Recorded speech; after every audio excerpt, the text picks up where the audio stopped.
চলাপথাৰ শ্যামগাঁৱত বৌদ্ধ ধৰ্মাৱলম্বী লোকসকলে পালন কৰিলে মাইকৌ চুমফাই উৎসৱ। উলহ মালহেৰে পালন মাইকৌ চুমফাই উৎসৱ। চৰাইদেউ জিলাৰ চলাপথাৰ শ্যামগাঁৱৰ টাই খামিয়াংসকলে মঙলবাৰে সন্ধিয়া মাইকৌ চুমফাই উৎসৱ পালন কৰে। এই উপলক্ষে সন্ধিয়া কাঠৰ মেজি নিৰ্মাণ কৰি আৰু ধৰ্মীয় পঞ্চশীল গ্ৰহণ কৰি মেজিত জুই দিয়া হয়। এই উৎসৱক টাই বৌদ্ধসকলে তথাগত বুদ্ধৰ আয়ুক্ষণৰ দিন বুলি বিশ্বাস কৰি আহিছে। উল্লেখযোগ্য যে বহাগী পূৰ্ণিমাত যে নিজৰ মৃত্যু ঘটিব সেই কথা বুদ্ধই নিজেই মাঘী পূৰ্ণিমাৰ দিনাই শিষ্যবৰ্গক ব্যক্ত কৰিছিল। বৌদ্ধ গ্ৰন্থত উল্লেখ থকা উক্ত ঘটনাৰ আলম লৈয়েই সমগ্ৰ দক্ষিণ পূব এছিয়াৰ টাই বৌদ্ধসকলে এই উৎসৱ পালন কৰি আহিছে। টাই ভাষাত মাই মানে খৰি, কৌ মানে জাপি দিয়া, চুম মানে সংযোগ কৰা আৰু ফাই মানে জুই। উক্ত অনুষ্ঠানত উপস্থিত থাকে অসম চৰকাৰৰ কেবিনেট মন্ত্ৰী যোগেন মহন। দ্বিতীয় দিনা পুৱা বিশেষ খাদ্য খাজাকো প্ৰস্তুত কৰি আপ্যায়ন কৰা হয়। টাই বৌদ্ধসকলৰ বিশ্বাস অনুসৰি চাউল আৰু বিভিন্ন ধৰণৰ ঘৰুৱা আৰু বনৰীয়া শাক-পাতৰ সংমিশ্ৰণেৰে প্ৰস্তুত কৰা খাওজাকো খালে মানুহ নিৰোগী হৈ থাকে। ইয়াৰ পিছত বৌদ্ধ বিহাৰত খামচিন থমত্ৰা কৰি এই উৎসৱ সামৰণি মৰা হয়। আজি আমি চলাপথাৰ শ্যামগাঁৱৰ সমূহ ৰাইজে মিলি মাইকৌ চুমফাই উৎসৱ আমি আজি উদযাপন কৰিছোঁ। মাইকৌ চুমফাই যিটো আমাৰ অৰ্থ সেই কথাটো সকলোৱে গম পায় যে খৰি দম কৰি পেলাই জ্বলাই দিয়া, সেয়াই হৈছে মাইকৌ চুমফাই। আৰু এই মাইকৌ চুমফাই এটা বিশেষত্ব আছে। এই মাইকৌ চুমফাইটো ভগৱান আমাৰ বুদ্ধৰ লগত এটা জড়িত কাহিনী আছে। বুদ্ধই যেতিয়া নেকি গম পাইছিলে যে তেখেতে আৰু অহা বহাগী পূৰ্ণিমাত যেতিয়া তেওঁৰ মৃত্যু হ'ব বুলি তেখেতে গম পাইছিলে, তেতিয়া এই মাঘী পূৰ্ণিমাৰ দিনটোতে তেখেতে মৃত্যুৰ কথা ঘোষণা কৰিছিলে যে মই বহাগী পূৰ্ণিমাৰ দিনটোত মোৰ মৃত্যু হ'ব।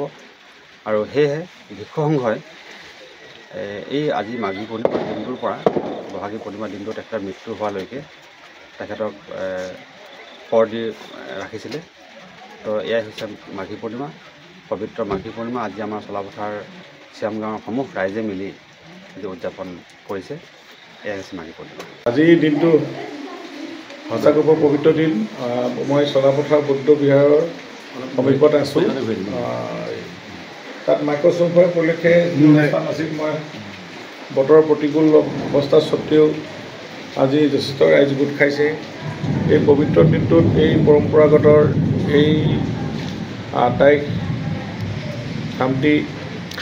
খামিয়াং জাতিৰ যি পবিত্ৰ উৎসৱ মাঘী ফাগুনী দিনাৰ আয়োজন কৰা হয়।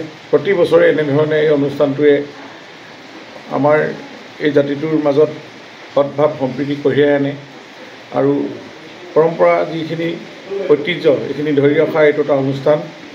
ভগৱান বুদ্ধই এই দিনটোতে তেওঁ যি ঘোষণা হৈছিল, তেখেতে বহাগ বিহুৰ আগতে তেওঁ যি পৰিনিৰ্মাণ মানে আমি পৰিনিৰ্মাণ মানে আত্মজাহৰ যি ঘোষণা কৰিছিল, সেই মৰ্মে সকলোৱে এই দিনটোত খুব সুন্দৰকৈ উল্লাসমাৰে পাতে আমাৰ টাই বৌদ্ধ ধৰ্মাৱলম্বীসকলে। গতিকে এইটো পবিত্ৰ ধৰ্ম, সত্য ধৰ্ম আৰু এই সত্যই ভগৱান, এই কথাটো আমি সকলোৱে জানো। তেওঁলোকে এইবিলাক বিশ্বাস কৰে।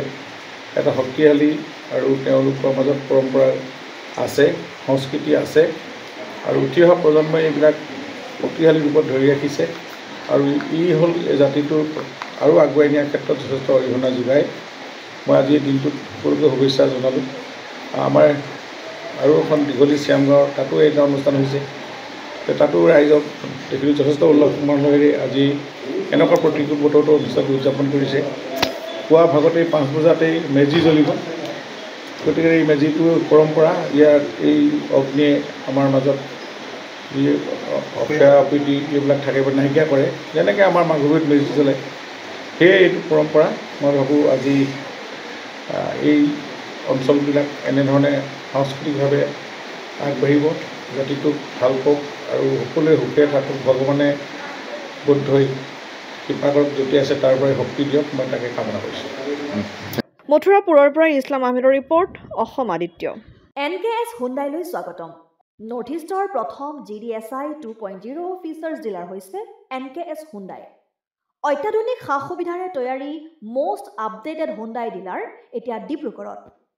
আমাৰ NKS হুণ্ডাই ডিলাৰত open sales consulted room, customer ৰুমৰ লগতে পুৰণি গাড়ীৰ এক্সচেঞ্জ ফেচিলিটিও ৰখা হৈছে। ইয়াত সেলছৰ লগতে সাৰ্ভিস সেক্টৰৰ সুন্দৰ সুবিধা আছে। প্ৰয়োজনীয় সকলো এডভান্স টুলছ, হুইল বেলেন্সিং, এলাইনমেন্টৰ অত্যাধুনিক machine, post hydraulic lift, fully trained man পাৱাৰৰ লগতে nitrogen gas filling facility, fully automatic car washer ফেচিলিটিও আছে।